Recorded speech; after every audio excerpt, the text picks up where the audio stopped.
Hello friends, स्वागत है आपका हमारे चैनल बीइंग लॉजिकल में। मार्केट में आज जो भी चीजें पाउचेस यानी सैशे में आती हैं, उसके पीछे एक इंसान का आइडिया था और उनके सैशे के आइडिया की वजह से ही एफएमसीजी सेक्टर में एक बहुत बड़ा रेवोल्यूशन आया। उन्हीं के आइडिया की वजह से ये मुमकिन हो पाया कि एक गरीब इंसान भी ब्रांडेड प्रोडक्ट को अफोर्ड कर सका है, जैसे कि मार्केट में मिलने वाले 1-2 रुपए के शैम्पू। उन महान हस्ती का नाम है चिन्नी कृष्णन। इस वीडियो में आप जानेंगे कि उन्हें सैशे का आइडिया कैसे आया, वो क्या करते थे, उन्होंने सैशे कैसे बनाया, उनके ना रहने के बाद उनके बेटों ने उनका आइडिया आगे कैसे बढ़ाया। उन्हीं के सबसे छोटे बेटे ने चिक शैम्पू को ब्रांड बनाया था और रूरल मार्केट में गजब की मार्केटिंग स्ट्रेटेजीज इंट्रोड्यूस करी थी, जिसने एफएमसीजी एमएनसीज को भी हिला डाला था। तो ये सारी बातें जानने के लिए वीडियो में बने रहें। फ्रेंड्स, इस स्टडी के 3 हीरो हैं। पहले चिन्नी कृष्णन जी, दूसरे उनके सबसे बड़े बेटे चिन्नी कृष्णन राजकुमार एंड तीसरे उनके सबसे छोटे बेटे चिन्नी कृष्णन रंगनाथन। तो सबसे पहले कहानी के सबसे मेन हीरो, जिनकी वजह से ये सैशे के आइडिया का जन्म हुआ, उनके बारे में जानते हैं। चिन्नी कृष्णन जी कुडुलू तमिलनाडु के रहने वाले थे। वो एक स्कूल में मैथ्स टीचर थे, जिन्होंने अपनी टीचिंग जॉब छोड़ फार्मास्यूटिकल लाइन का बिजनेस चालू किया था। वो लगभग 5 से 10 हजार रुपए महीना कमाते थे। उनके 4 बेटे थे, जिनका नाम आप स्क्रीन पे देख सकते हैं। वो अपने गुड्स को लोकल ही बेचते थे। वो अक्सर बोलते थे कि मैं जो भी चीजें बनाता हूँ, मैं चाहता हूँ कि एक कुली और रिक्शे वाले भी उस चीज को यूज कर सके। वो अपनी चीजों को हमेशा से उनके लिए अफोर्डेबल बनाना चाहते थे। साल 1970 के करीब उन्हें आइडिया आया था कि प्रोडक्ट्स को सैशेज में बेचा जा सकता है। उन दिनों में टेल्कम पाउडर और इप्सॉन सॉल्ट टिन के कंटेनर्स और ग्लास की बॉटल्स में बेचे जाते थे, जो कि बड़ी क्वांटिटी जैसे 100 ग्राम में या उससे ऊपर की क्वांटिटी में आते थे, जो कि महंगे भी होते थे। चिन्नी किशन जी ने देखा कि ये प्रोडक्ट्स फैक्ट्रीज और फार्म्स में काम कर रहे लोग और दूसरे लोअर इनकम वाले लोग नहीं खरीदते, क्योंकि उनके लिए वो एक्सपेंसिव हुआ है, ऊपर से जो क्वांटिटी होती है उसकी वजह से वो महंगे भी होते हैं। उन्होंने टेल्कम पाउडर को 20 ग्राम में और इप्सॉन सॉल्ट को 5 ग्राम के सैशे में बेचना चालू कर दिया था। बिजनेस करते करते उन्हें विचार आया कि लिक्विड्स को भी सैशे में बेचा जा सकता है। उन्होंने अपने आइडिया को एग्जीक्यूट करने के लिए सबसे पहले एक सीलिंग मशीन को मॉडिफाई करा, जो कि पीवीसी फोल्डर्स को सील करती थी, एंड उसके बाद एक ट्रांसपेरेंट होस पाइप लिया, उसको एक साइड से सील कर दिया और उसमें पानी भर के फिर उसको दूसरी साइड से सील कर दिया था। पर उसके बाद उसे खोलना काफी मुश्किल हो जाता था। उन्होंने लगातार कोशिश करी और अलग अलग चीजें ट्राई करी एंड फाइनली वो कामयाब हो गए थे। हेयर ऑयल, हनी और शैम्पू, ये 3 पहले लिक्विड प्रोडक्ट्स थे जिन्हें उन्होंने सैशे में बेचा था। साल 1979 में जब वो 48 साल के हो गए थे, तब उनकी हार्ट अटैक से डेथ हो गई थी। उनकी फैमिली ने बिजनेस को बंद करने का डिसाइड किया था, क्योंकि उनकी फैमिली को बिजनेस का कोई आइडिया नहीं था। अगर आपको भी बिजनेस का कोई आइडिया नहीं, तो आप ऊपर दिए हुए इस आई बटन पे क्लिक करके प्रोडक्ट बिजनेस की सीरीज देख सकते हैं, जिससे आपके लाखों रुपए बच सकते हैं। तो जब चिन्नी कृष्णन जी की फैमिली बैंक गई, तो उन्हें पता चला कि उनके फादर के ऊपर 2 लाख रुपए का लोन है, जिसलिए उनका घर गिरवी है। अपने घर को नीलामी से बचाने के लिए उनके बेटे राजकुमार, पेशे से एक डॉक्टर, और अशोक कुमार, पेशे से एक लॉयर, दोनों ने अपनी जॉब छोड़ के बिजनेस को चलाने का डिसीजन लिया था।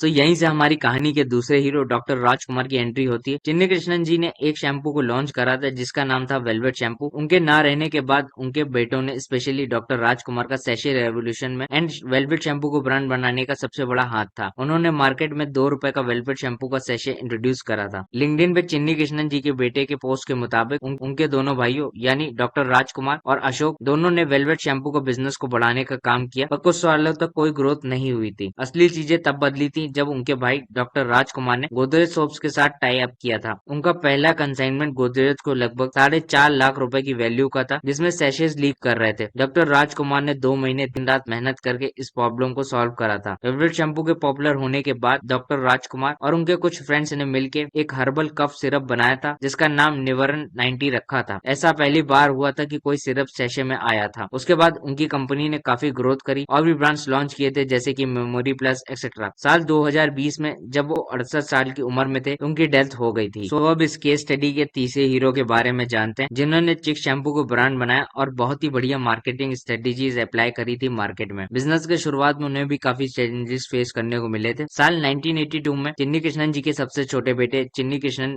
रंगनाथन 22 साल के हो गए थे और उन्होंने अपना graduation BSc in chemistry Annamalai university से कंप्लीट करके फैमिली बिजनेस को ज्वाइन करा था। उनके मुताबिक वो एक एवरेज स्टूडेंट थे और तमिल मीडियम से थे, इंग्लिश मीडियम से नहीं थे, जिसकी वजह से उनके भाई लोग को उनकी बातों में वो कन्विक्शन नहीं लगता था। अलग अलग सोच की वजह से और उनकी बातों को ना रखने की वजह से उन्होंने अपने फैमिली बिजनेस को लगभग 8 महीने बाद छोड़ दिया था। अपना फैमिली बिजनेस और घर छोड़ने के बाद उन्होंने एक 200 स्क्वायर फीट का रूम 250 रुपए के रेंट पे लिया था। उनके पास 15,000 रुपए ही थे केवल उनकी सेविंग के, जिसमें 3,500 रुपए की उन्होंने मशीनरी खरीद ली थी। एक हफ्ते तक वो यही सोचते रहे कि उन्हें शैम्पू लाइन में नहीं जाना है, अपने भाइयों से नहीं कम्पीट करना है। उन्हें पेट्स का शौक था, तो उन्होंने सोचा पोल्ट्री या उससे रिलेटेड कुछ कर लूंगा। और आखिर में उन्हें लगा कि 15,000 रुपए में कुछ खास हो नहीं सकता है एंड उन्हें केवल शैम्पू को बनाने की चीजें पता थी, तो वो वही कर सकते हैं। उन्हें फाइनेंस मार्केटिंग कुछ भी नहीं आता था। 1983 में उन्होंने अपना शैम्पू का ब्रांड चिक से लॉन्च किया, जिसमें सी और के उनके फादर के इनिशियल वर्ड्स को डिनोट करता है। पहले उन्होंने 90 पैसे में चिक शैम्पू को लॉन्च करा था, फिर 75 पैसे में, उसके बाद 1988 में 50 पैसे में। जब उन्होंने 50 पैसे में अपने शैम्पू को लॉन्च करा था, तब उनका ब्रांड काफी एमएनसीज के बीच हाईलाइट हुआ था। 50 पैसे में शैम्पू लॉन्च करने का लॉजिक मैंने वीडियो में आगे बताया है। बिजनेस की शुरुआत के बस 5 महीने के अंदर उन्होंने एक अलग बिल्डिंग में एक R&D यूनिट सेटअप कर ली थी, जिसके लिए उन्हें 500 रुपए रेंट महीने देना पड़ता था। साथ में उन्होंने 2 केमिस्ट्री ग्रेजुएट्स को भी हायर किया था उस लैब में वर्क कराने के लिए। शुरुआत में उनकी बिजनेस की महीने की सेल्स 50,000 रुपए थी लगभग, जो कि धीमे धीमे घट करके 45,000, 40,000 से 35,000 रुपए हो गई थी। वेलवेट शैम्पू ऑलरेडी मार्केट में अच्छी जगह बना चुका था। रंगनाथन कस्टमर्स को एक्वायर करने के लिए काफी चीजें इंट्रोड्यूस कर रहे थे मार्केट में, जैसे कि उन्होंने फ्रेंच फ्रेग्रेंस इंट्रोड्यूस करा था, जो कि इम्पोर्टेड था, जिसकी खुशबू बाथरूम में लगभग 2 आवर्स तक की रहती थी एंड बाल धुलने पर शैम्पू की खुशबू शाम तक रहती थी। और तब भी लोग मार्केट में वेलवेट शैम्पू ही मांग रहे थे। फिर ऐसा एक टाइम आया था कि उनके पास अपनी टीम को सैलरी देने तक के भी रुपए नहीं थे, तो उन्होंने उनसे बोला कि वो शैम्पू का स्टॉक बेच के अपनी सैलरी निकाल सकते हैं। लगभग 1 महीना ऐसा हुआ, उन्हें लग रहा था कि अब कुछ ही महीनों में बिजनेस बंद हो जाएगा। तब उनकी टीम एक गजब का मार्केटिंग आइडिया लाई थी, जिसकी वजह से आज शेक शैम्पू ब्रांड बन चुका है। 1988 की बात है, जब उन्होंने ये कमाल की स्कीम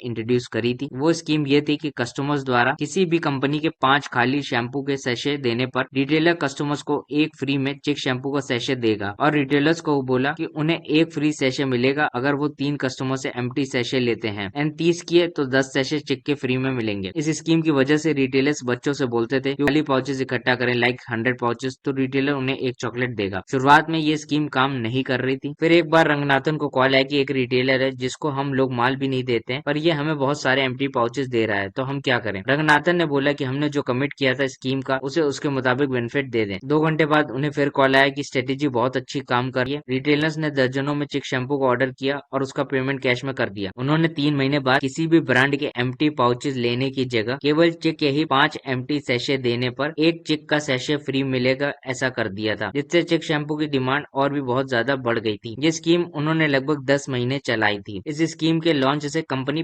25 लाख रुपए की मंथली सेल से 1 साल में 1 करोड़ रुपए मंथली सेल्स पर आ गई थी, जो रंगनाथन खुद मानते हैं कि one of the most powerful and effective scheme थी। इस स्कीम को अप्लाई करना शुरुआत में एक बेवकूफी माना गया था। फिर उनका बिजनेस जैसे ही ऊपर जाने लगा और भी बढ़ने लगा, उन्होंने रेडियो एडवर्टाइजमेंट, टीवी एडवर्टाइजमेंट चालू कर दिए। साथ में नए फ्रेग्रेंस लाइक रोज, जैस्मिन एक्सेट्रा भी इंट्रोड्यूस किए थे। 1990 में चिक कंपनी का नाम ब्यूटी कॉस्मेटिक्स प्राइवेट लिमिटेड कर दिया था एंड 1998 में Kevin care private limited. Kevin care में सी और के उनके फादर चेन्नी कृष्णन जी के नाम के इनिशियल्स हैं। केविन का मतलब तमिल में ब्यूटी एंड ग्रेस होता है और care is spelled as care. 1993 में इंडियन गवर्नमेंट ने छोटी कंपनीज को जो साइड ड्यूटी में छूट मिलती थी, वो चीजें खत्म कर दी थी, जिसकी वजह से केविन केयर एमएनसी से डायरेक्ट कंपटीशन में आ गई थी। रंगनाथन उस वक्त काफी परेशान हो गए थे। उन्हें लगा था कि क्या वो अपनी कंपनी को बेच दें या उसे एक प्रोफेशनल कंपनी बना दे। उन्होंने बाद में आईआईएम से टॉप स्टूडेंट्स को लेने का डिसाइड करा था और उनके मुताबिक इसकी वजह से उन्हें बहुत बढ़िया ग्रोथ मिली थी। फ्रेंड्स, कुछ और भी इंटरेस्टिंग बातें जानते हैं चिक शैम्पू की मार्केटिंग से रिलेटेड और जो रिसर्च एंड सर्वे उन्होंने किया था। चिक शैम्पू की टीम ने जब रूरल मार्केट का सर्वे किया था, तब उन्होंने पाया था कि हर एक घर में लगभग 5 एडल्ट्स हैं। 2 रुपए का सैशे का मतलब 4 वॉशेस महीने में, जिसका मतलब महीने में 40 रुपए केवल हेयर वॉश के ही हो जाएंगे। तो लोग हर महीने इतने रुपए खर्च नहीं कर सकते। अगर हेयर वॉश की कॉस्ट 2 रुपए पर मंथ पर पर्सन हो जाए, तो वो लोग शैम्पू अफोर्ड एंड ट्राई कर सकते हैं, जिसका मतलब उन्हें लगभग 50 पैसे में शैम्पू बनाना था। इसी वजह से कंपनी ने 50 पैसे में शैम्पू लॉन्च करा था। उनकी टीम ने मार्केट में रिसर्च करके ये भी पाया था कि लोग बाल को भी साबुन से धोते हैं, जिसकी वजह से उनके बाल तो रफ हो जाते हैं पर उन्हें कुछ खास फर्क नहीं पड़ता था। उनकी टीम ने स्कूल के बच्चों के बाल शैम्पू से धुलने को दिखाया था। साथ में उन्होंने उनके बालों को छूने और खुशबू को भी स्मेल करने को बोला था। साउथ में रजनीकांत सर को भगवान माना जाता था उस समय में भी। कंपनी ने रजनीकांत सर की फिल्म